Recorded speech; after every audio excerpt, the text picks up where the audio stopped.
Uma pessoa não tem como escolher o nome dela de registro. Ela pode até mudar depois de adulta, mas escolher lá quando ela nasce, ela não pode.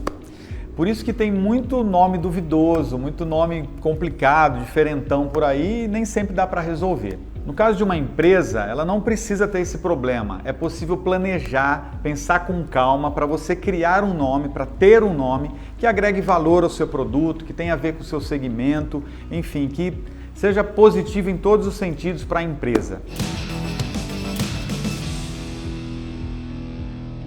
Também tem muita empresa por aí com nome complicado, às vezes que não é compreendido, que gera situações constrangedoras ou que nunca uma pessoa consegue pronunciar da maneira certa ou que às vezes não tem nada a ver, né? Não passa firmeza para o segmento ou para a atuação dessa empresa. A questão é que nem sempre esse problema é percebido, nem sempre esse problema está claro para as pessoas da própria empresa, nem para os diretores, para o dono, diretores de marketing. As pessoas acabam deixando esse problema para resolver aí num tempo remoto. Muitas vezes a mudança não acontece por emoção ou por uma questão, esse nome foi criado lá atrás pelo fundador, ou esse nome a gente é apaixonado por ele, tem uma relação emocional. Tudo bem ter uma relação emocional, mas se o nome prejudica o dia a dia da empresa, ele tem que ser trocado. Se você tem um nome que prejudica, às vezes, entendimento, que impede a compreensão ali, você tem que entender que isso pode impactar em venda.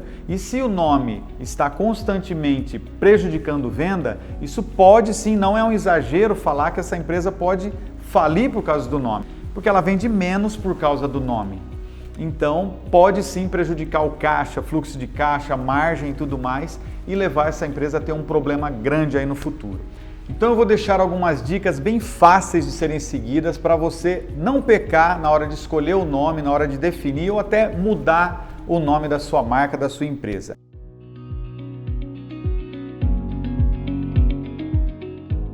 Primeiro ponto é fuja das siglas. Elas têm significados diferentes dependendo da região. Então elas não funcionam.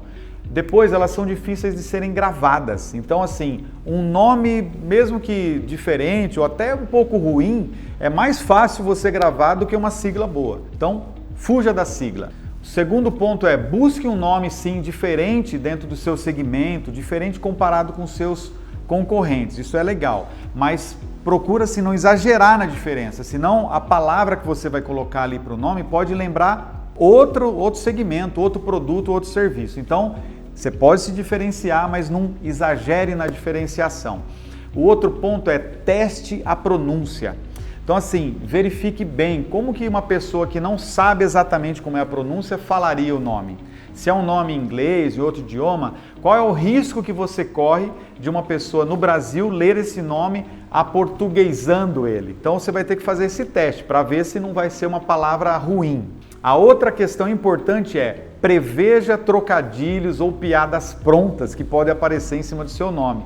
Cara, não faça isso. Se o nome pode dar um duplo sentido, sabe? Deixar aquela bola pingando na área para alguém vir e falar e fazer uma piada que vai estragar o seu nome, não deixe isso acontecer. Então, você tem até que exercitar um pouco de malícia nessa hora, né, meu? Deixa eu ver o que de ruim pode vir desse nome. O quinto ponto que eu tenho para falar é veja o significado que essa palavra tem em todo o Brasil e até no mundo. Por exemplo, você pode pegar uma palavra que seja comum em Minas Gerais, aí na hora que você vai para Salvador, ela tem um significado mais pejorativo.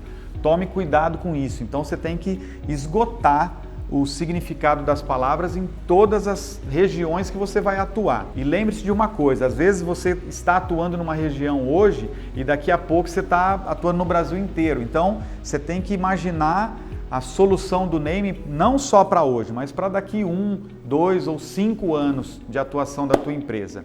O sexto ponto é, quanto menor o nome, mais fácil de gravar. Então, faça esse exercício também. Se possível, fuja das palavras compostas, grandes e tal, porque você vai ter um pouquinho mais de dificuldade de gravar. O último e sétimo ponto é, existem várias linhas de pensamento para você criar um nome. Então o nome pode ser regional, ele pode ser sobrenome, ele pode ser um dos seus principais produtos. Existem, de verdade, assim, várias linhas de pensamento que você pode seguir para a criação desse nome. Eu vou até deixar um PDF na descrição desse vídeo que você pode baixar, onde a gente vai explicar um pouquinho mais das categorias de naming, para você entender um pouquinho mais desse segmento. Inscreva-se no canal, deixa aqui seu comentário, faça sua pergunta sobre nome, sobre naming, eu vou ter o maior prazer de responder para você. Lembre-se de uma coisa, marcas vivas vendem mais. Um grande abraço, a gente se vê.